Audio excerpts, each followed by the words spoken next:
നമസ്കാരം, third eye ന്യൂസിലേക്ക് സ്വാഗതം. വേനൽക്കാലത്ത് നിർജ്ജലീകരണം ഒഴിവാക്കാൻ ധാരാളം വെള്ളം കുടിക്കണമെന്ന് നമുക്കറിയാം. എന്നാൽ ആവശ്യമായ മുൻകരുതലുകളില്ലാതെ അമിതമായി വെള്ളം കുടിക്കുന്നത് ജീവന് തന്നെ ഭീഷണിയായേക്കാം. അത്തരത്തിലൊരു വാർത്തയാണ് ഡൽഹിയിൽ നിന്നും ഇപ്പോൾ പുറത്തു വരുന്നത്. കടുത്ത ചൂടിൽ ജോലി ചെയ്യുന്നതിനിടെ അമിതമായി വെള്ളം കുടിച്ച 25 വയസ്സുകാരനായ മാർക്കറ്റിംഗ് എക്സിക്യൂട്ടീവിനെ അതീവ ഗുരുതരാവസ്ഥയിൽ ICUവിൽ ചികിത്സയിൽ പ്രവേശിപ്പിച്ചു. ഹൈപ്പോനാട്രീമിയ എന്ന അവസ്ഥയാണ് ഇദ്ദേഹത്തെ അപകടത്തിലാക്കിയത്. കടുത്ത ചൂടിൽ വെയിലത്ത് ജോലി ചെയ്യുന്ന യുവാവ് 5 ലിറ്റർ വെള്ളത്തോളമാണ് കുടിച്ചത്.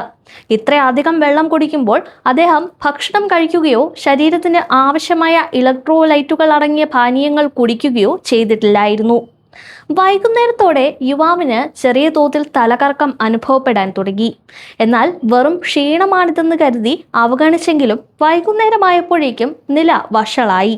തുടർന്ന് സഹപ്രവർത്തകർ അദ്ദേഹത്തെ ആശുപത്രിയിൽ എത്തിച്ചപ്പോൾ പരിശോധനയിൽ രക്തത്തിലെ സോഡിയത്തിന്റെ അളവ് അപകടകരമായ രീതിയിൽ കുറഞ്ഞതായി കണ്ടെത്തി. രക്തത്തിൽ സോഡിയം അമിതമായി നേർപ്പിക്കുന്നത് മൂലമുണ്ടാകുന്ന അക്യൂട്ട് ഹൈപ്പോനാട്രീമിയ എന്ന അവസ്ഥയാണ് യുവാവിനെ ബാധിച്ചതെന്ന് ഡോക്ടർമാർ കണ്ടെത്തി.